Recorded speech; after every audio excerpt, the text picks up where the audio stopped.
So F frames everything, frames your selection. And so that's good for display. Under Windows, this is where our workspaces live. Okay, workspaces are basically kind of a window system that, or basically a workspace, obviously a workspace. So this actually helps with, say you want to just do UV editing.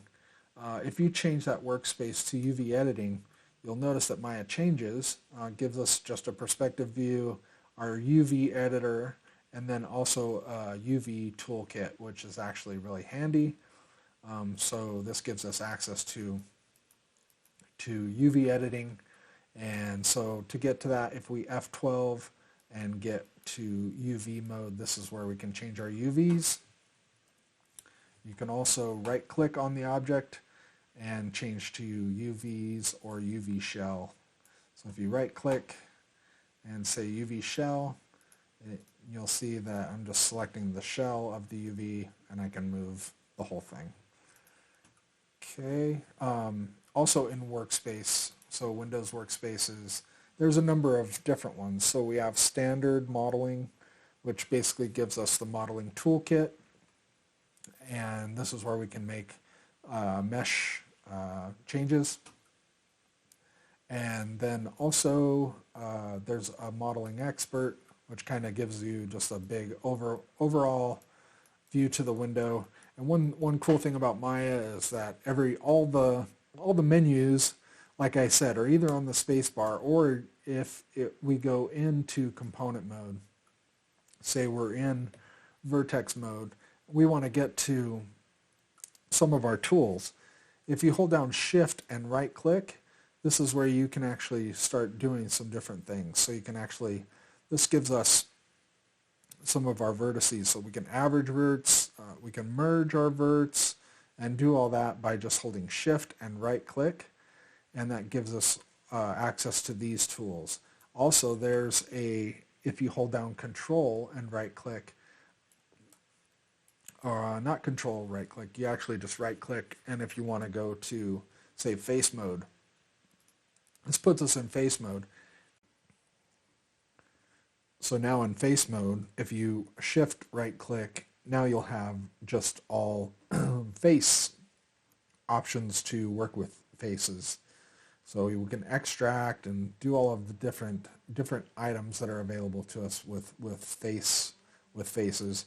And also if we change to edges, and this is all just by right clicking and then just selecting, using the marking menu and go to edge mode. If we go to Shift and right click, this is where we get to our edge loops, offset edge loops, and then also we can bevel, merge, do all the stuff that's necessary for edges.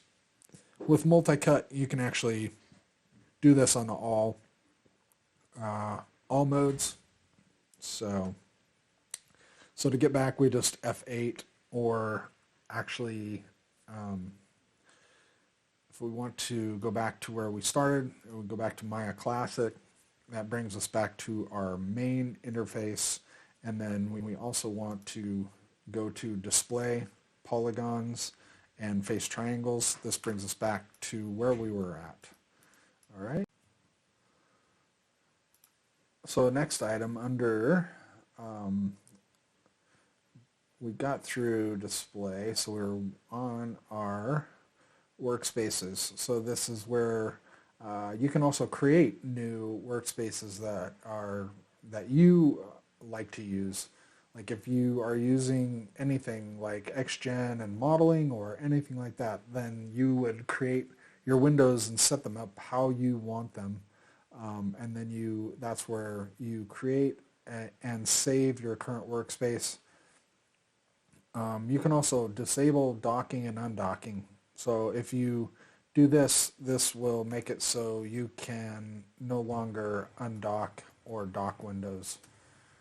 So if you're never able to, say, move any tab out or move a tab, so say Outliner you wanted to move, that's where that's coming from. So if you go to Workspaces and uncheck that, so now we can move the outliner how we want it, or actually dock it where we want it as well. So actually, don't want that. I want to go to Maya Classic and reset. Okay, so back to normal, and then we can go back to here. So if that ever happens too, if you get to where you have some items that you just actually, you dragged out and you don't like where it's located, and or you place it where you want it and you like that setting. So say you want those two to be together, you kind of have to drag in those areas. And so you can see, like, I have my channel box as well as my modeling toolkit. It kind of, we don't have a lot of room in here. Say we like that workspace, then that's when you would go here and say save current workspace as, and then it'll give you an option to name it, and say I like that. That's how I will create a workspace that way. To get back to the classic view, if I click that, you'll see that I'm still in Maya Classic, and there's a little asterisk after this, and so this has been changed. So to get back to the classic view, I have to reset my current workspace, and that will bring it back to Maya Classic view, and so now I'm back to Classic, and you'll see that the asterisk is no longer there as well.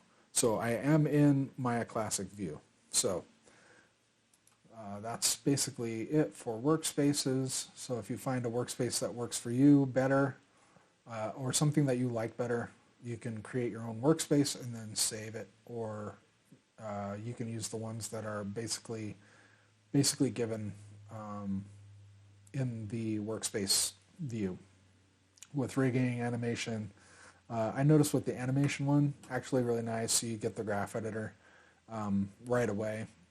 If you're not working in the graph editor, I would suggest to get rid of the graph editor and then just have the timeline say, so like I made this one's just for animation, and just kind of basically it just makes the view a little bigger, and I can actually see how that is, and all I have up here is my timeline.